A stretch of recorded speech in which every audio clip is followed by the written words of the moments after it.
ಉಡುಪಿಯಲ್ಲಿ ಮತ್ತೆ ನಕ್ಸಲ್ ವಿರೋಧ ಚಟುವಟಿಕೆಗಳು ಪೊಲೀಸರು ಮುಂದುವರಿಸಿದ್ದಾರೆ. ಇಷ್ಟು ದಿನ ಸೈಲೆಂಟ್ ಆಗಿದ್ದಂತಹ ನಕ್ಸಲ್ ಚಟುವಟಿಕೆಗಳಿಗೆ ಮಟ್ಟ ಹಾಕೋದಕ್ಕೆ ಪೊಲೀಸರು ಇವತ್ತು ಎನ್ಕೌಂಟರ್ ಮಾಡಿದ್ದಾರೆ. ಈ ಬಗ್ಗೆ ಮಾತಾಡೋದಕ್ಕೆ ಸ್ಥಳೀಯ ಶಾಸಕರಾಗಿರುವಂತಹ ಮಾಜಿ ಸಚಿವರು ಕೂಡ ಆಗಿರೋ ಸುನಿಲ್ ಕುಮಾರ್ ಸರ್, ಉಡುಪಿ ಭಾಗದಲ್ಲಿ ಇವತ್ತು ಹೆಬ್ರಿಯಲ್ಲಿ ವಿಕ್ರಮ್ ಗೌಡ ಅನ್ನೋ ಒಬ್ಬ ಎನ್ಕೌಂಟರ್ ಮಾಡಿದ್ದಾರೆ. ಇದಕ್ಕೆ ಮೊದಲ ರಿಯಾಕ್ಷನ್? ನಕ್ಸಲರ ವಿರುದ್ಧ ANF ಇವತ್ತು ಕಠಿಣವಾದಂಥ ಕ್ರಮವನ್ನು ಕೈಗೊಂಡಿರುವಂಥದ್ದನ್ನು ನಾನು ಸ್ವಾಗತಿಸ್ತೇನೆ. ಪ್ರಜಾಪ್ರಭುತ್ವ ವಿರೋಧಿಯಾದಂಥ ಒಂದು ಹೋರಾಟವನ್ನು ನಕ್ಸಲರು ತೆಗೆದುಕೊಂಡಿದ್ದರ ವಿರುದ್ಧ ಕಳೆದ ಹಲವಾರು ವರ್ಷಗಳಿಂದ ನಿರಂತರವಾಗಿ ಹೋರಾಟವನ್ನು ಮಾಡ್ಕೊಳ್ತಾ ಬಂದಿರುವಂಥವ್ರು. ಪೊಲೀಸ್ ಇಲಾಖೆ ಇವತ್ತು ದಿಟ್ಟವಾದಂಥ ಕ್ರಮವನ್ನು ತೆಗೆದುಕೊಂಡಿದೆ.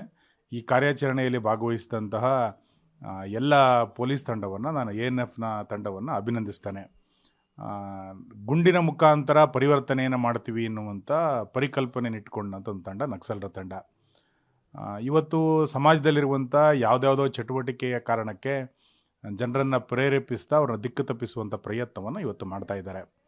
ನಾನು ಹಿಂದೆನೂ ಕೂಡ ಹೇಳಿದ್ದೆ, ಅಭಿವೃದ್ಧಿ ಚಟುವಟಿಕೆಯ ಮುಖಾಂತರ ಆ ಭಾಗದ ಎಲ್ಲ ಜನರ ಭಾವನೆಗಳನ್ನು ಗೆಲ್ಲುವಂಥ ದೊಡ್ಡ ಪ್ರಯತ್ನವನ್ನು ಶಾಸಕನಾಗಿ ಮತ್ತು ಆ ಸುತ್ತಮುತ್ತದ ಎಲ್ಲ ಕ್ಷೇತ್ರದ ಶಾಸಕರು ಈ ಪ್ರಯತ್ನವನ್ನು ಮಾಡ್ತಾನೆ ಬಂದಿದ್ದಾರೆ. ಮೂಲಭೂತ ಸೌಕರ್ಯಗಳನ್ನು ಭಾಳ ದೊಡ್ಡ ಪ್ರಮಾಣದಲ್ಲಿ ಆ ಭಾಗದಲ್ಲಿ ನಾವು ಒದಗಿಸ್ತಾ ಬಂದಿದ್ದೀವಿ. ಇಂಥ ಸಂದರ್ಭದಲ್ಲಿ ಇತ್ತೀಚೆಗೆ ನಕ್ಸಲರ ಬಹಿರಂಗವಾದಂಥ ನಡವಳಿಕೆಗಳು ಗಮನಕ್ಕೆ ಬರ್ತಾ ಇದೆ ಎನ್ನುವಂಥದ್ದು ಪತ್ರಿಕೆಗಳ ಮುಖಾಂತರ ಗೊತ್ತಾಗ್ತಾ ಇತ್ತು. ಈ ವಿಚಾರಧಾರೆಯನ್ನು ಇಟ್ಟುಕೊಂಡಂಥ ನಗರ ನಕ್ಸಲರನ್ನು ಕೂಡ ಸರ್ಕಾರ ಪೋಷಿಸ್ತಾ ಇದೆ ಎನ್ನುವಂಥದ್ದನ್ನು ಕೂಡ ನಾನು ಈ ಹಿಂದೆಯೂ ಕೂಡ ಉಲ್ಲೇಖ ಮಾಡಿದ್ದೆ. ನಕ್ಸಲರ ಕಾರ್ಯಾಚರಣೆಯನ್ನು ಮಾಡುವಂತಹ ಒಂದು ಗುಂಪು ನಗರದಲ್ಲಿ ಕೆಲಸವನ್ನು ಮಾಡ್ತಾ ಇದೆ. ಬಂದೂಕುಗಳನ್ನು ಇಟ್ಟುಕೊಂಡು ಕಾಡಿನ ನಡುವೆ ಇನ್ನೊಂದು ಗುಂಪು ಕೆಲಸ ಕಾರ್ಯಗಳನ್ನು ಮಾಡ್ತಾ ಇದೆ. ಇವರು ಎರಡರ ವಿರುದ್ಧವೂ ಕೂಡ ಕಠಿಣವಾದಂಥ ಕ್ರಮವನ್ನು ಇವತ್ತು ಸರ್ಕಾರ ಕೈಗೊಳ್ಳಬೇಕಾಗಿತ್ತು. ಸರ್ಕಾರ ಮೃದು ಧೋರಣೆಯನ್ನು ತೆಗೆದುಕೊಂಡಿದ್ದರ ಪರಿಣಾಮವಾಗಿ ಈ ಎಲ್ಲ ನಕ್ಸಲ್ ಚಟುವಟಿಕೆಗಳು ಇವತ್ತು ಬಹಿರಂಗ ಆಗಲಿಕ್ಕೆ ಕಾರಣ ಆಯಿತು.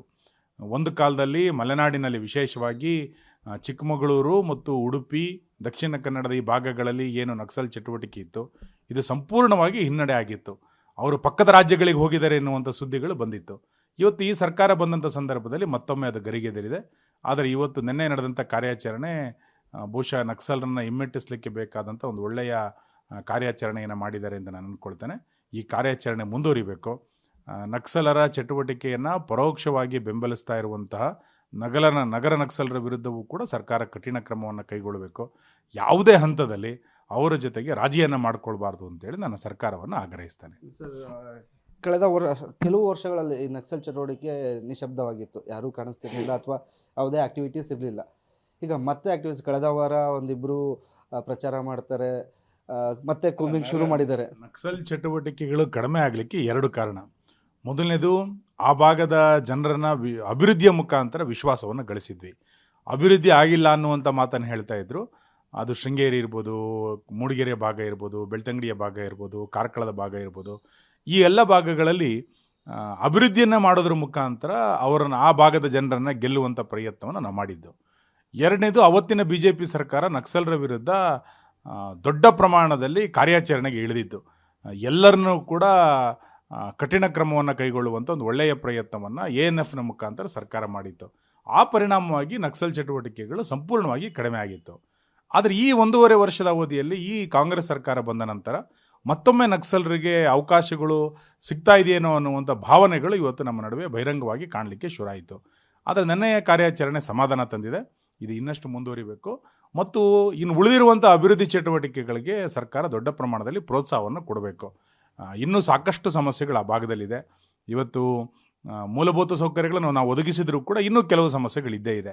ಆ ಎಲ್ಲ ಸಮಸ್ಯೆಗಳಿಗೆ ಸರ್ಕಾರ ವಿಶೇಷವಾದಂಥ ಪ್ಯಾಕೇಜನ್ನು ಕೊಟ್ಟು ಮತ್ತೊಮ್ಮೆ ಜನರ ವಿಶ್ವಾಸವನ್ನು ಗೆಲ್ಲುವಂಥ ಪ್ರಯತ್ನವನ್ನು ಮಾಡಿದರೆ ಈ ನಕ್ಸಲ್ ಚಟುವಟಿಕೆ ಕರ್ನಾಟಕದಿಂದ ದೂರ ಆಗಲಿಕ್ಕೆ ಒಂದು ಒಳ್ಳೆಯ ಕಾರಣ ಆಗುತ್ತೆ ಅಂತ ನಾನು ಅಂದ್ಕೊಳ್ತೇನೆ. ಸರ್, ನಕ್ಸಲರಿಗೆ ಇವತ್ತಿನ ಸರ್ಕಾರದವರು ಒಂದು ಇದು ಕೊಟ್ಟಿದ್ದಾರೆ, ಯಾರು ನೀವು ನಕ್ಸಲ್ ಚಟುವಟಿಕೆಯನ್ನು ಹೊರತುಪಡಿಸಿ ಹೊರಗೆ ಬರ್ತೀರೋ ಸಮಾಜದಲ್ಲಿ ಮತ್ತೆ ಅದೇ ಸ್ಥಾನಮಾನದಲ್ಲಿ ಬದುಕೋ ಅವಕಾಶ ಮಾಡಿಕೊಡ್ತೀವಿ ಅಂತ ಇದು ಕಾಂಪ್ರಮೈಸ್ ಮಾಡುವಂಥ ಪ್ರಯತ್ನಗಳು ಈ ಹಿಂದೆನೂ ಕೂಡ ಕ್ಷಮಾದಾನಗಳು ಮಾಡಿತ್ತು. ತುಂಬ ಜನ ಕ್ಷಮೆಯನ್ನು ಕೇಳ್ಕೊಂಡು ಬರ್ತಾ ಇದ್ರು.